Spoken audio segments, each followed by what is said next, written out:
I would say relax. Don't worry about the debt. Don't worry about the debt until the virus is gone, and actually don't worry about the debt after the virus is gone. That was Nobel Prize-winning economist Paul Krugman telling you, don't worry about the debt. I'm going to show you a chart on screen right now.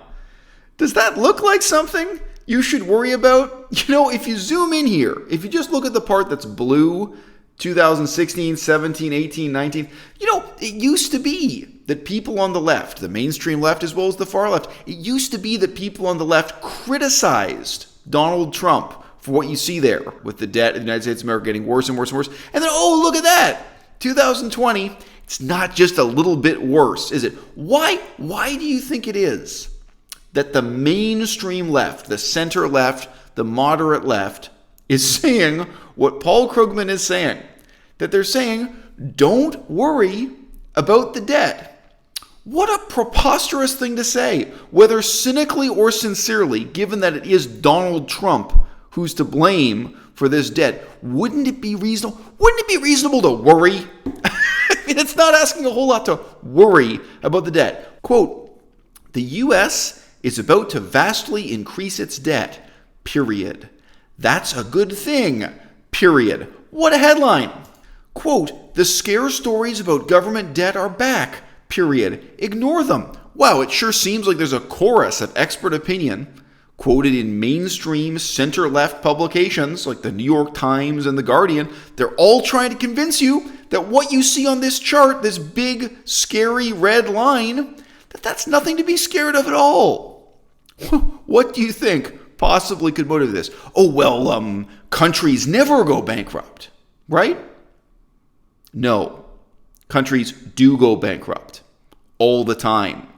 There are millions of people suffering terribly all around the world right now because their country, their government went bankrupt because of sovereign debt defaults.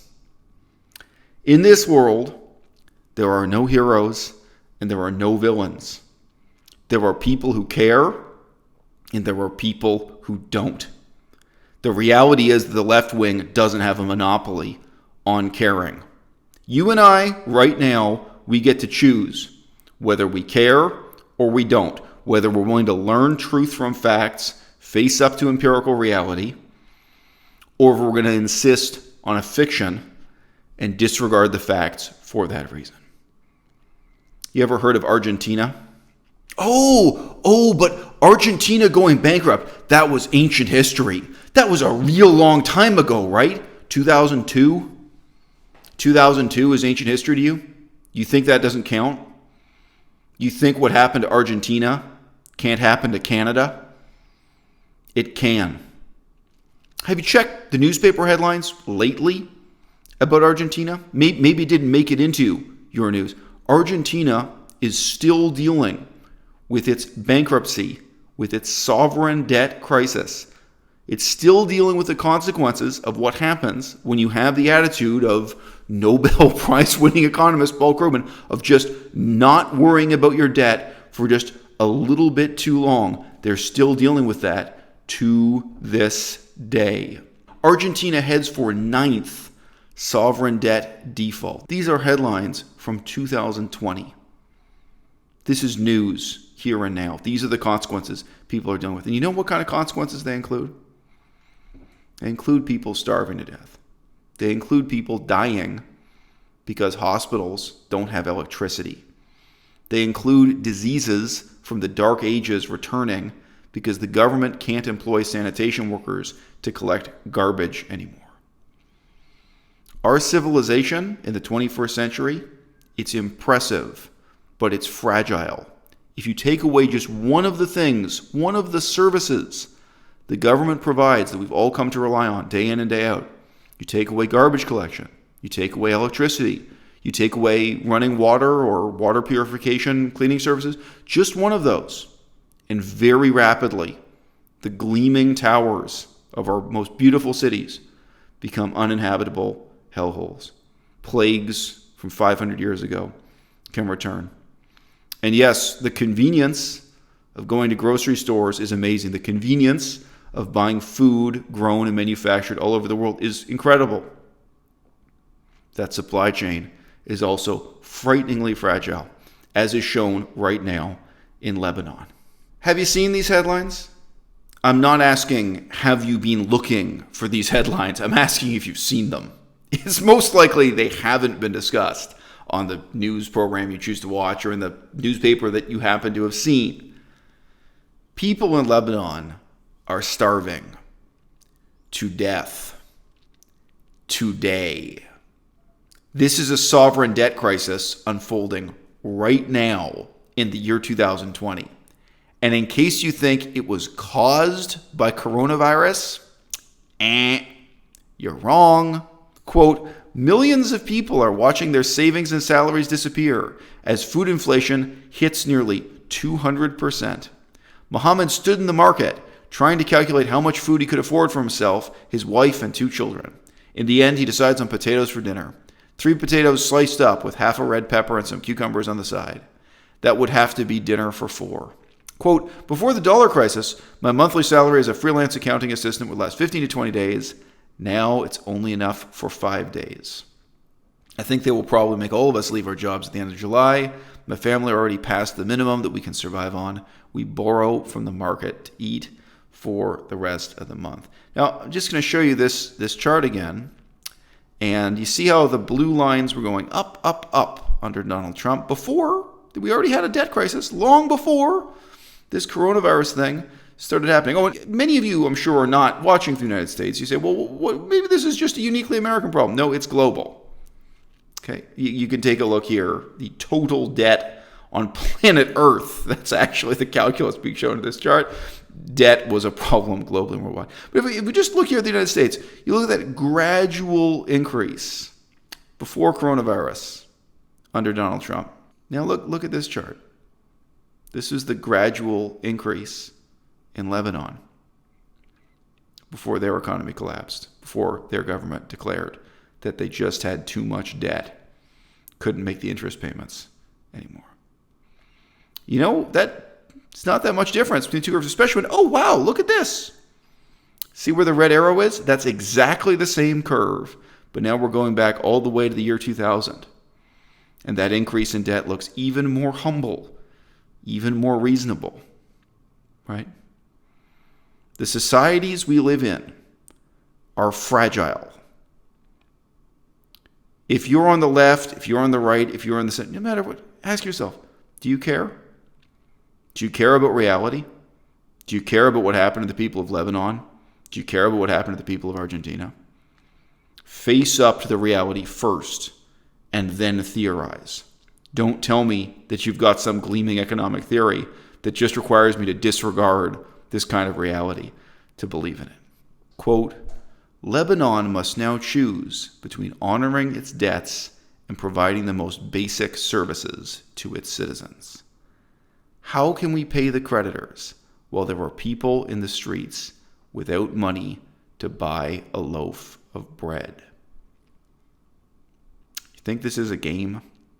You think this is something to score political points on in this little pantomime of Democrat versus Republican, or in Canada, the Liberal Party versus the Conservative Party? It's not a game. This has unspeakably terrible consequences for the future of millions and millions of people. When individuals run up too much credit card debt, they can go bankrupt. When Lebanon, the country, the government, goes bankrupt, do you think the people of Lebanon can run away as refugees to Syria? Think about what happens next as one domino after another begins to fall.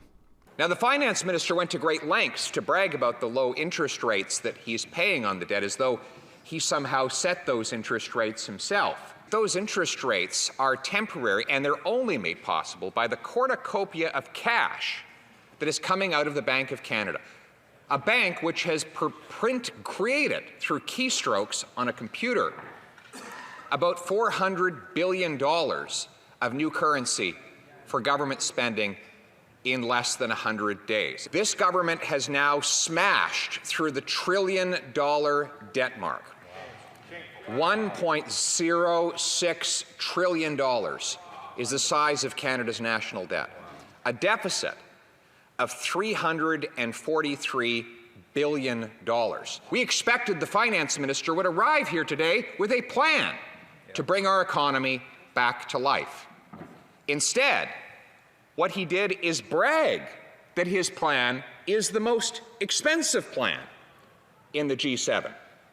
He said, because it consumes 10% of GDP, higher than any other G7 country and higher than the G20 average, because it spends the most money, because it is the most costly, it must therefore be the best. But of course, it has simultaneously produced the worst results. I've shown you this chart before, but I now want to draw your attention to the headline I've got on the right-hand side of the screen. America is on track for a $4 trillion deficit in 2020. Should it matter? You can already guess this article, just like the other headlines I showed you, it's somewhat more smarmy in stating it, but it's telling you it doesn't matter.